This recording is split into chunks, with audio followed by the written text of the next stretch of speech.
대선이 불과 채 한 달도 안 남았는데요. 바로 어제 공식 선거 운동 막이 올랐습니다.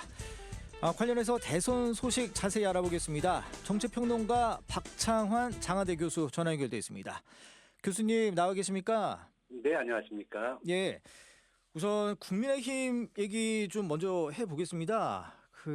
밤에 자고 나면 후보가 바뀌고 그 다음날 자고 나니까 또 바뀌고 이 국민의힘 대선 후보 선출 과정 우선 어떻게 보셨습니까? 김문수 후보로 최종 확정되긴 했지만 강제 후보 교체라는 사상 유례 없는 과정을 겪었지 않습니까? 예. 국민의힘 지난 계엄과 탄핵 사태를 거치면서 혼란과 갈등을 빚어왔는데 마지막 선거운동 시작하는 전날까지 후보 강제 교체라는 이런 우여곡절을 겪으면서 당내 갈등 그리고 4분 오열의 모습을 보여줬다 이런 평가를 받고 있습니다. 근데 이게 정말 전대미문의 사건 아닙니까? 이게 어떻게 네, 그렇습니다. 이런 경우 보셨어요? 네. 우리나라 대통령 선거 역사상 당 지도부와 당 주류에 의해서 대선 후보가 교체됐다. 사상 유례 없는 첫 행보였고요. 또 그런 결정이 당원들에 의해서 또 부결된 것도 사상 처음입니다. 예. 그런 점에서 국민의힘이 유례 없는 내용 갈등을 겪었다. 이렇게 평가할 수 있겠죠. 예. 만약에 후보가 한동훈 후보로 만약에 결정됐다. 그랬어도 이렇게 좀 강제 후보 교체 이루어졌을 거라고 보세요? 아니면 좀 얘기가 좀 달라졌을 거라고 보세요? 사실은 이미 지도부와 당 주류, 소위 친윤 지도부는 한덕수로의 단일화 이걸 이미 예정하고 있던 거 아니냐 이런 얘기가 나왔고요.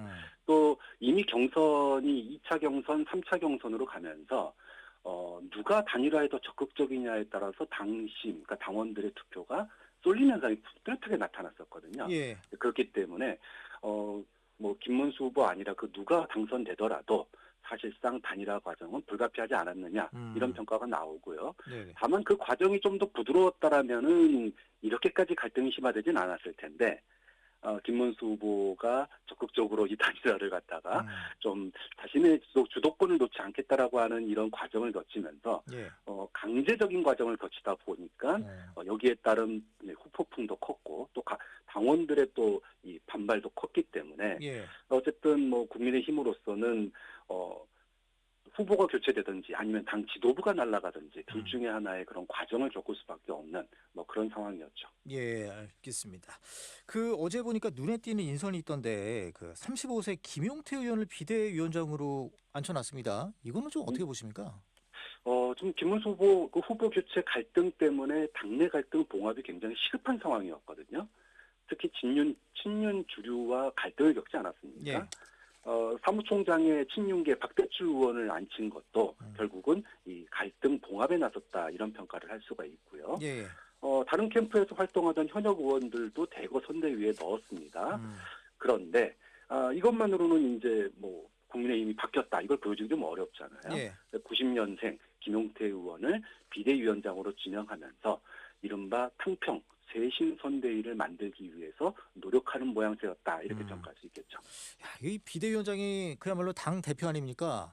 그런데 그냥 김용태 의원을 얼굴 마담식으로 껴넣은 게 아니야 이런 일각의 주장도 많아요. 어떻게 보세요? 네. 여기에 대해서? 그동안의 이 당내 갈등에 대한 국민 여론이 굉장히 부정적이었습니다. 예. 김문수 후보도 단일화 약속을 지키지 않은 측면이 있기 때문에 이 국면을 빠르게 좀 통과하기 위해서 가장 소장파 그리고 가장 젊은 국회의원이죠. 30대 중반의 김용태 의원을 좀 비대위원장으로 앉혀서 뭔가 변화된 모습을 좀 보여줄 필요가 있었다. 이런 얘기가 있고요. 예. 김용태 비대위원장 지명을 받은 첫날이었는데 계엄과 탄핵에 대해 반대했던 거에 대해서 빠르게 변화하는 모습을 보여주겠다. 이렇게 일성을 내 보이기도 했기 때문에 네. 앞으로 국민의힘이 얼마나 변화된 모습을 보여줄 수 있을지 그 부분도 좀 관심이 가는 부분일 것 같습니다. 예. 방금 이제 교수님 말씀하셨지만 김문수 국민의힘 후보가 계엄에 대해서 사과하겠다 이런 뜻을 어제 방송사 출연 때 얘기를 했어요. 네. 이거 그냥 공식 선거 운동 시작하자마자 변심하는 모습이어서 이 국민을 우롱하는 거 아니냐 이런 비판의 목소리도 사실은 있습니다. 사실은 이제 당 내에서 윤석열 전 대통령을 출당시켜야 된다. 특히 친한계를 중심으로 강력한 요구가 있었거든요. 예. 그리고 또 김용태 비대위원장 내정자도 계엄과 탄핵 반대에 대해서 국민들에게 진심으로 사과해야 된다. 이런 이제 요구를 했는데 김문수 후보가 일단 계엄에 대해서 사과하는 모양새를 갖췄습니다. 뭐 아직 탄핵 반대에 대해서 사과하는 모양새를 갖추지는 않았는데, 예. 근데 이제 문제는 이런 사과와 또 앞으로 윤석열 전 대통령 혹시 이제 출당 이제 논란이 시작되면은 예. 이게 사과를 하거나 출당을 해도 문제고 안 돼도 문제입니다.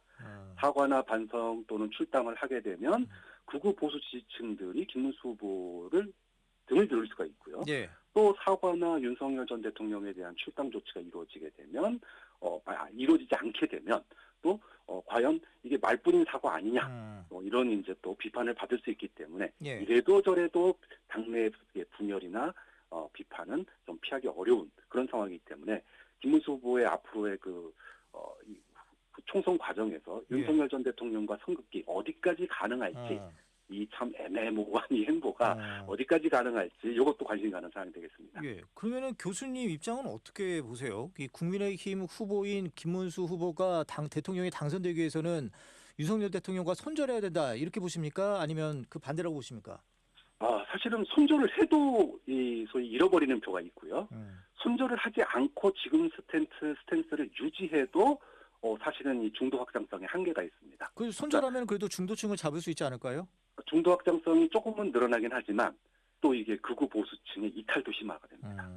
이러다 보니까 이렇게 결정해도 이쪽이 빠져나가고 또 예. 이렇게 결정하면은 반대쪽이 빠져나가고 이런 참 상당히 이제 어려운 처지가 예. 있는 거죠. 그러면 이제 국민의힘이 내세우는 반 이재명 빅텐트 계속 주장하고 있는데 어떻게 잘 될 거로 보십니까? 쉽지 않습니다. 그동안 한덕수 후보, 또 한동훈 후보, 홍준표 후보, 그동안의 경선과 단일화 과정에서 부닥쳤던 후보들인데요. 예. 결국 이분들이 선대위에 합류하지 않았습니다. 그러다 보니까 뭐 이준석 후보와의 그랜드 텐트 예. 또는 뭐 한덕수 후보와의 빅 텐트 결국 이게 당내 분열을 다 봉합하지 못한 상태로 개문발차한 모양새거든요. 그래서 그랜드나 빅 텐트는 고사하고 지금 4분의 1돼 있는 당내 갈등 봉합도 쉽지 않은 상황이다 이렇게 보이는데 예. 특히 김문수 후보가 이제 후보로 복귀하면서 당내 이제 의총을 열었었어요. 네. 그런데 이날 모인 국회의원 숫자가 50여 명에 불과했습니다. 이러다 보니까 그 전날 한덕수 후보로의 단일화를 추진할 때 의총 때 모인 의원이 60여 명이었거든요. 네. 오히려 그 인원보다 적은 현역 의원들이 모이다 보니 어떻게 복수는 없어요? 복수 겹쳐 있는 사람은 없습니까? 있기는 하지만 친윤계가 대거 불참을 했거든요. 그래서 예. 이제 사실은 이 당내 갈등 봉합이 굉장히 시급하다 이런 상황이기 때문에 예. 뭐 빅텐트는 고사하고 당내 갈등 봉합이 굉장히 좀 우선 그런 시급한 상황이고 또 그러다 보니 어제 첫 일정이 대전 현충원도 가게 되고 또 대구 서문시장도 가고 예. 이렇게 보수의 안방을 지키는 게 김문수 후보로서는 일단 빨리 해결해야 될 선결 과제가 되는 상태입니다. 아니 이렇게 지금 국민의힘의 어떤 스탠스를 보게 되면 이거는 대선을 이기려는 거라기보다는 그냥 당권을 잡는 거 아니냐 또 이렇게 좀 보여져요. 어떻게 보십니까? 사실은 이 한덕수 후보로의 강제 단일화가 친윤계가 내년 지방선거까지 공천권을 가져가기 위한 예. 당권 장악의 수순이었다 이런 평가가 많거든요. 예. 김문수 후보가 만약에 대선에서 의미 있는 성과를 거두게 되면 당내 비상대권을 가지고 어느 정도 좀 당권을 유지할 수 있는 상황이지만 예. 만약에 어느 정도 좀 큰 격차, 그러니까 우리가 이른바 두 자릿수 차이의 이 지지 득표율로 패배를 하게 되면 예. 당내에 그 누구도 주도권을 잡지 못하는 그런 이제 그 상황이 돼버리게 되거든요. 예. 이러다 보니 지금 이제 차기 당권을 놓고 대선이 중요한 게 아니라 이게 소위 말하면 친한계도 그렇고 각 계파들이 서로 당권 장악을 위해서 이번 대선을 활용하는 거 아니냐 이런 예. 목소리와 우려까지 나오고 있는 상황입니다. 아니 근데 교수님 그 만약에 큰 득표차로 1위 후보에 졌을 경우 그냥 이른바 영남 자민련 이런 얘기도 나오지 않습니까? 그렇죠. 예, 만약에 그 친윤계가 계속 이 당권을 유지하고 기득권을 계속 가져간다. 예. 그렇게 되면 가뜩이나 대선 패배로 어려워지는 상황 속에서 주도권의 이제 싸움을 하게 되면은 소위 말하면 대구 경북을 중심으로 한 영남 자민련으로의 축소가 불가피하게 되고요. 예. 그러면 지금까지 소위 친윤계를 비판해왔던 소위 한동훈 전 대표라든지 또 보수의 확장성을 얘기해왔던 여러 이제 그 당권 주자들이 있는데 이분들 같은 경우에 과연 그러면은 국민의힘으로 계속 유지할 수 있겠느냐. 예. 소위 대선 패배 이후에 보수발 정계 개편 얘기가 나오는 거 아니냐. 뭐 이런 전망들도 나오고 있는 거죠. 예. 그럼 이제 보수발 정계 개편 그리고 이제 반 이재명 빅텐트 얘기 계속 이어가면 아무래도 빅텐트의 핵심은 앞서 살짝 언급해 주셨지만 이준석 개혁신당 후보를 끌어안아야 좀 의미가 있어 보입니다. 근데 이게 그렇죠. 과연 가능할까요? 이게 지금 쉽지 않은 상황입니다. 지금 이준석 후보 캠프 쪽에서는요. 내심 이번 국민의힘의 이 내분 사태로 인해서 지지율을 두 자릿수까지 끌어올릴 수 있겠다. 이런 계산을 하고 있는 상황이거든요. 예. 그러면 만약에 이제 끝까지 갈 경우 또 두 자릿수 이상 득표를 하게 될 경우에 심지어는 이 대선 자금도 어느 정도 이렇게 좀 보충을 받는 상황입니다. 예. 무엇보다도 이준석 대표 후보의 이 위상이 그동안에는 뭐 젊고 똑똑하다는 이미지는 있었지만 대선 주자로서의 이미지는 약했거든요. 이번에 두 자릿수를 얻게 되면 차기 보수 이 정계 개편 속에서 예. 이준석 중심으로 정계 개편도 가능하다 이런 얘기도 나오고 있기 때문에 예. 이준석 후보나 개혁신당으로서는 지금 국민의힘 후보와의 단일화는 사실상 상정하고 있지 않은 상황이고 오히려 이번 대선을 계기로 해서 보수의 중심으로 거듭나겠다 이런 포부까지 가지고 있습니다. 예. 그러다 보니 뭐 국민의힘 후보와의 단일화 뭐 사실상 이제 불가능한 거 아니냐 이런 분석들이 나오고 있는 거죠. 예, 대표님. 근데 이 뭐 이준석 후보 얘기 좀 더 하면 이재명도 싫고 김문수도 싫다는 이 중도층 관심이 꽤 많은 것 같아요. 뭐 예를 들면 당원 수도 뭐 8만 4천 명으로 육박했다고 하고 그 이준석 후보가 운영하는 유튜브도 이 구독자가 2배 이상 급증했다고 하고 이 마의 15% 어떻게 넘길 것 같습니까? 이게 선거비 전액 보전의 기준인 거잖아요. 15%가. 그렇죠. 예. 뭐 앞으로 국민의힘 특히 김문수 후보의 지지율이 어떻게 되느냐에 따라서 이준석 후보가 15%에 근접하느냐 아니면 못하느냐 이게 결정될 것으로 보이거든요. 예. 그러니까 국민의힘 내분 사태로 김문수 후보 선출 이후 8일 동안 10,000명의 당원이 증가를 했습니다. 개혁신당이. 예. 특히 단일화 논란이 있었던 날 8일 하루만 하더라도 3,000명이 넘는 당원이 증가했거든요. 예. 결국 국민의힘에 실망한 보수 지지층 일부가 개혁신당 이준석 후보로 등을 돌렸다 이렇게 평가가 되는데요. 예. 근데 문제는 앞으로 이 확장성을 얼마만큼 유지해 나갈 수 있느냐는 국민의힘의 내부 이 갈등이 얼마나 봉합되고 김문수 후보 중심으로 결집되느냐 여부에 달려 있는 겁니다. 만약에 김문수 후보의 지지율이 지지부진하거나 확장성, 즉 지지율 확장 상승이 계속 어려워지면은 예. 이에 실망한 보수 지지층들이 이준석 후보에게 일부 이동하는 모양새가 더 가속화될 수 있거든요. 예. 그렇기 때문에 김문수 후보가 얼마나 선전하는지 만약에 김문수 후보의 지지율이 지지부진하다 그렇다면 이준석 후보의 지지율이 두 자릿수를 넘는 상황도 가능할 또 이렇게 보고 있기 때문에 네. 앞으로의 변수는 굉장히 많다. 지금 당장은 뭐 15% 쉽지는 않은 상황입니다. 그런데 앞으로 남은 선거 기간 동안 국민의힘의 내분 갈등이 얼마만큼 커지느냐에 따라서 노려보는 거는 15% 노려보는 것도 불가능은 아니다. 이런 얘기도 나오고 있습니다. 예. 시간이 없어서 이 민주당 얘기도 해야 될 텐데 그러면 교수님 어제 그 이재명 후보 부인 김혜경 씨가 공직선거법 위반 혐의 항소심에서 벌금 150만 원 선고 받았지 않습니까? 네.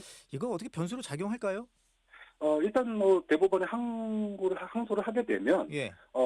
다시 이제 선거운동 김혜경 여사가 선거운동이 불가능하진 않습니다. 그렇기 때문에 뭐 최종 확정이 안 됐기 때문에 선거운동에 나설 수가 있게 되는데요. 네. 뭐 이미 이재명 후보나 또 김혜경 여사나 오랫동안 사법리스크에 몇 년 동안 이제 시달려왔지 않습니까? 벌써 반영이 됐다. 그렇죠. 이미 지지율에 많이 반영이 됐다. 그렇기 때문에 큰 변수로 작용하기는 좀 어렵지 않느냐. 뭐 이런 전망입니다.